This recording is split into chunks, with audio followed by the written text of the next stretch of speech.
Welcome to শিরিনস kitchen. আজকের পর্বে পালং পরোটা রেসিপি তৈরি করে দেখাবো। অধিকাংশ বাচ্চারা শাক খেতে পছন্দ করে না, আজ তাদের কথা ভেবে আজকের রেসিপি। এই পরোটা খেতে অনেক টেস্টি, আশা করি পছন্দ হবে।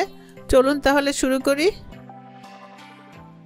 পালং পরোটা তৈরি করার জন্য প্রথমে 1 কাপ পালং শাক ভালোভাবে ধুয়ে কুচি কুচি করে নিয়েছি। এবারে পালং শাক ব্লেন্ডারে ব্লেন্ড করব।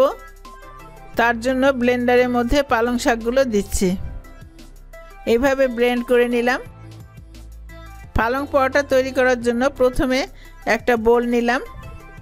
এখানে নিচ্ছি 1.5 কাপ ময়দা, আর নিচ্ছি 1/2 চা চামচ লবণ, 1 টেবিল চামচ ঘি। ঘি না দিতে চাইলে সয়াবিন তেল 1 টেবিল চামচ ব্যবহার করবেন। আর দিচ্ছি পালং শাক বাটা 3 টেবিল চামচ,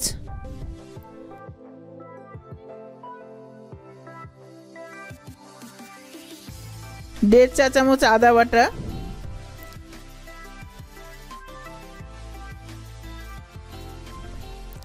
1/2 টেবিল চামচ কাঁচামরিচ কুচি। কাঁচামরিচটা ইচ্ছা করলে আপনারা বেটে দিতে পারেন। ভালোভাবে মাখিয়ে নিচ্ছি।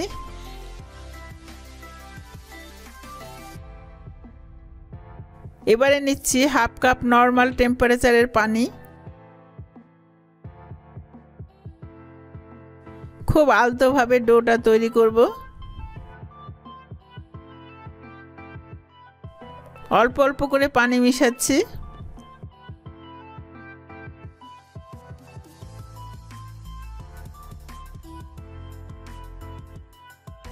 ডোটাকে র্যাপিং পেপার দিয়ে 15 মিনিটের জন্য রেখে দিচ্ছি।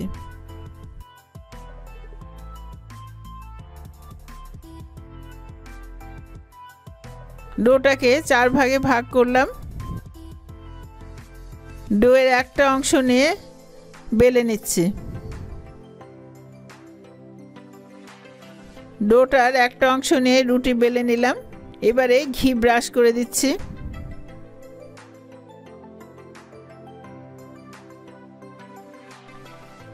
একটু ময়দা ছিটিয়ে দিচ্ছি। রুটিটার মধ্যে থেকে এক পাশ পর্যন্ত মুড়িয়ে নিচ্ছি।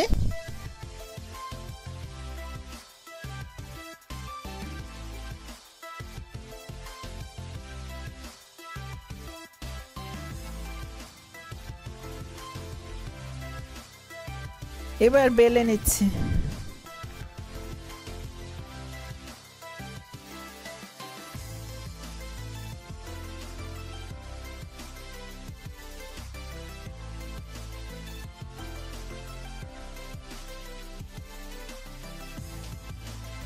তিনটা পরোটা বেলে নিলাম। এরকম মোটা হবে।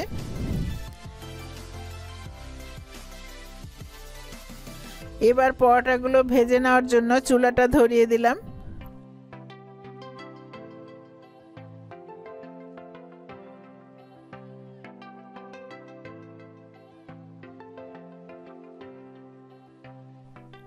এবার উল্টে দিচ্ছি। এবার 3 চা চামচ তেলের মধ্যে 1 চা চামচ ঘি মিশিয়ে নিয়েছি। আপনারা ইচ্ছা করলে শুধু সয়াবিন তেল দিয়েও ভাজতে পারেন। এবারে 1 চা চামচ মিশানো তেল দিচ্ছি।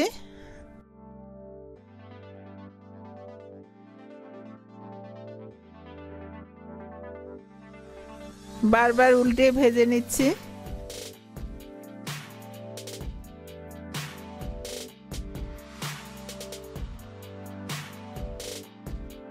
পরোটাগুলো ভেজে নিলাম।